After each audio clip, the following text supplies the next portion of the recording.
HarperTeen and Harper Audio present Blood and Honey by Shelby Mahurin, performed by Holter and Saskia Maarleveld.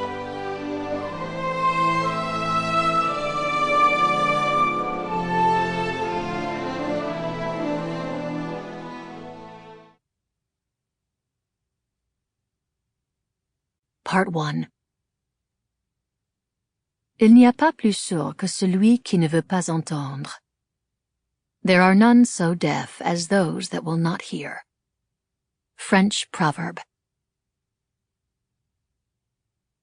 Tomorrow. Lou. Dark clouds gathered overhead, though I couldn't see the sky through the thick canopy of La Forêt des Yeux, or feel the bitter winds rising outside our camp. I knew a storm was brewing.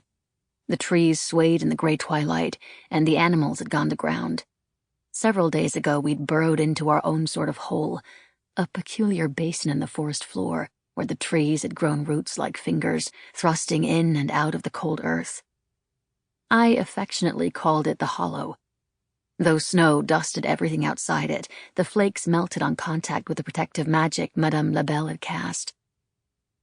Adjusting the baking stone over the fire, I poked hopefully at the misshapen lump atop it.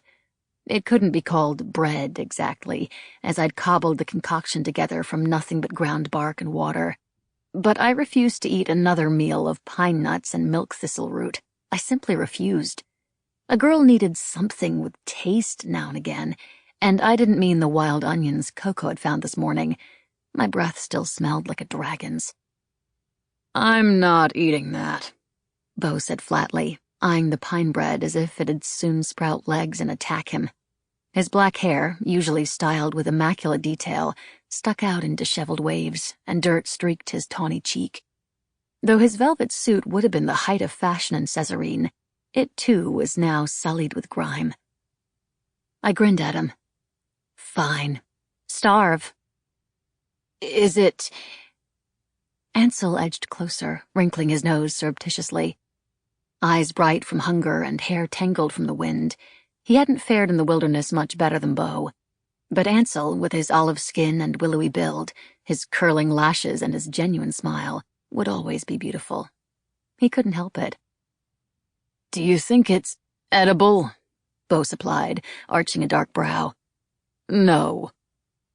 "I wasn't going to say that." Pink colored Ansel's cheeks, and he shot me an apologetic look. "I was going to say, good. Do you think it's good?" "Also, no." Beau turned away to rummage in his pack. Triumphant, he straightened a moment later with a handful of onions, popping one into his mouth. "This will be my dinner tonight, thank you." When I opened my mouth with a scathing reply, Reid's arm came across my shoulders, heavy and warm and comforting. He brushed a kiss against my temple. "I'm sure the bread is delicious." "That's right." I leaned into him, preening at the compliment. "It will be delicious, and we won't smell like onion, for the rest of the night." I smiled sweetly at Beau, who paused with his hand halfway to his mouth, scowling between me and his onion. "Those are going to seep out of your pores for the next day at least." Chuckling, Reid bent low to kiss my shoulder, and his voice, slow and deep, rumbled against my skin. "You know, there's a stream up the way."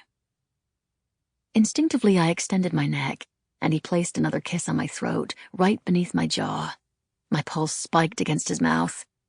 Though Beau curled his lip in disgust at our public display, I ignored him, reveling in Reid's nearness.